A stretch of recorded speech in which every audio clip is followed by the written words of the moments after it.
Okay, let's start building the topic APIs. We already have a get mapped to slash topics that we built in unit 1, and we got this method executed when you did a get request to slash topics.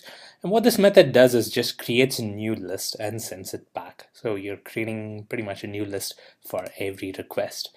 What I'm going to do in this tutorial is move this over to a separate business service so that there is just one list, and then every time there's a request that comes in, that list itself is sent rather than creating a new list every time. This is not really a change to the API itself, but I'm going to introduce you to the concept of business services in Spring. Now, how do you create a business service? You start with a simple Java class. So I'm going to go to the topic package and I'm going to create a new Java class called topic service.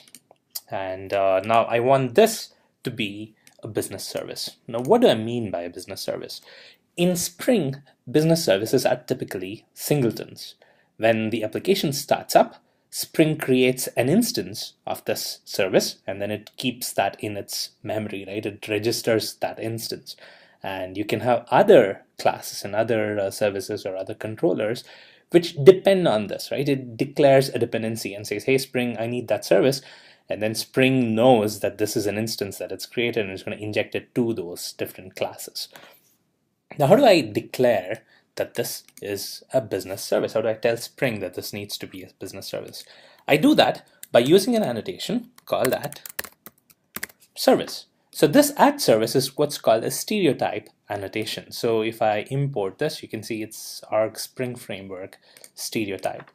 This is something that marks this class as a Spring business service. Now, when the application starts up again, like I said, it's going to detect in the class path all the classes which have this @service annotation. It's going to create an instance of all those classes. It's going to register it, right? It's going to make a note of it. And now, in any other class, let's say in the topic controller, you want an instance of that service.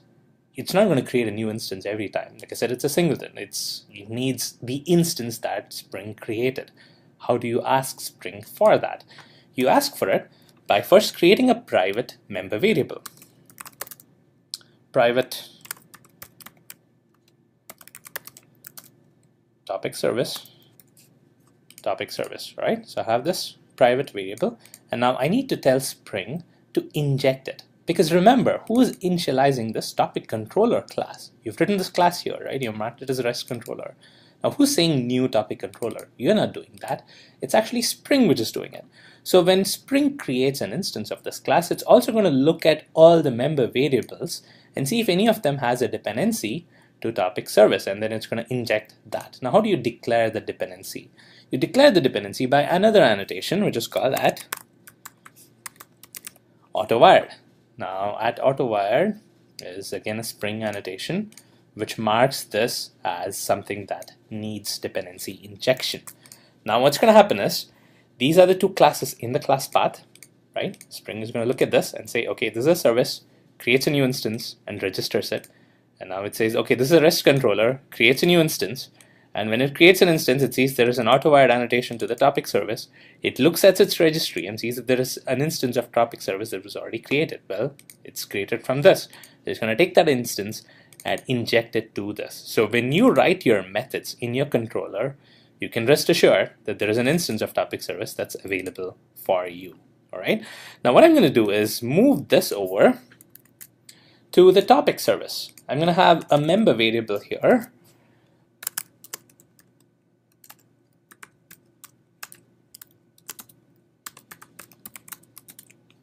I'm going to call it topics, and this is going to be from java.util.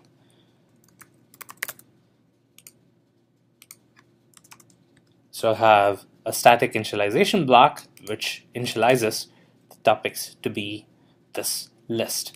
And now what I can do is create a method here. Let's say public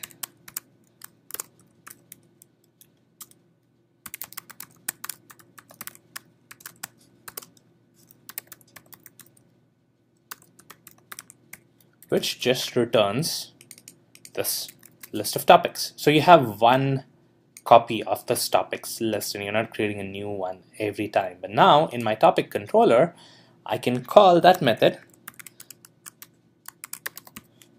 topic service dot get all topics. All right, so this, when the request comes into slash topics, if it's a get request, it's going to call the service, call the method on that service. This method is going to return this list which has already been created. And again, this is initialized just once, so there is only one copy of this list.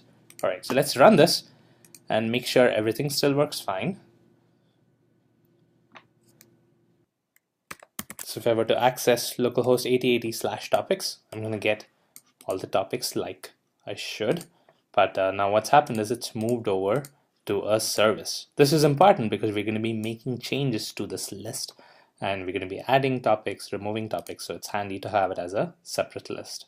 In the next tutorial, we're going to be implementing a get request to an individual topic. I'm going to say topics/spring, and I want to get just this topic instance. We'll implement that in the next video.